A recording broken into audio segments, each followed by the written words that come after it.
This is Tyler reporting to you from buildaroo.com, and I'm here with Gary Gerber, the founder and CEO of Sunlight and Power, and he's going to talk to us about Crescent Park, a community that they just finished working on, and it's the largest solar-powered, affordable community in the United States.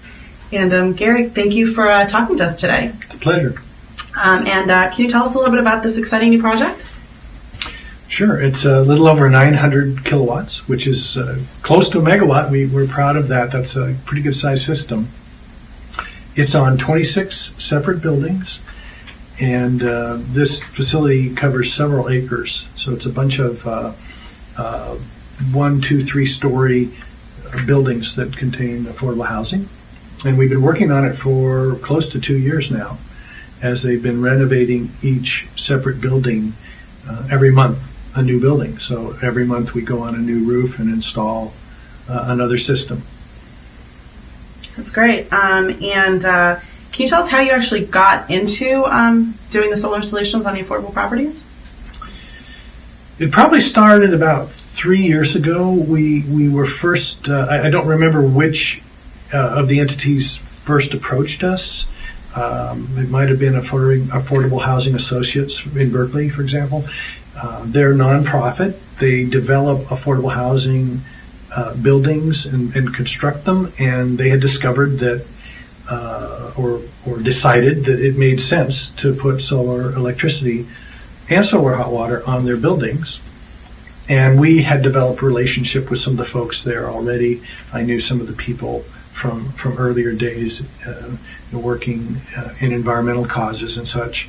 And we got together and said, yes, we can install solar, and there were very strong incentives becoming available where it made very good financial sense. And we've been doing system after system on affordable housing ever since. Wow, that's great. So it's particularly exciting for me to hear about solar on affordable properties, because you normally hear about solar being so expensive that it's a real barrier for people to install it. So how do these properties go about getting the funding to install the solar? It was a little bit of a surprise, but in fact it was an intent of the legislature and the CPUC that when they created the rebate incentive programs in California, they did want to specifically incentivize affordable housing.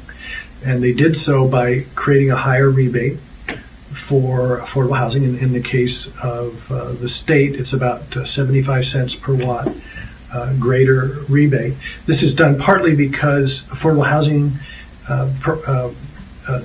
buildings do not qualify because they're developed by nonprofits normally.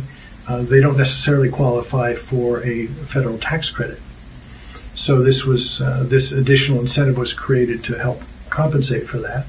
As it turns out, there are some federal incentives as well that, combined with the state incentives, make the overall purchase of a solar electric system extremely attractive financially for these entities.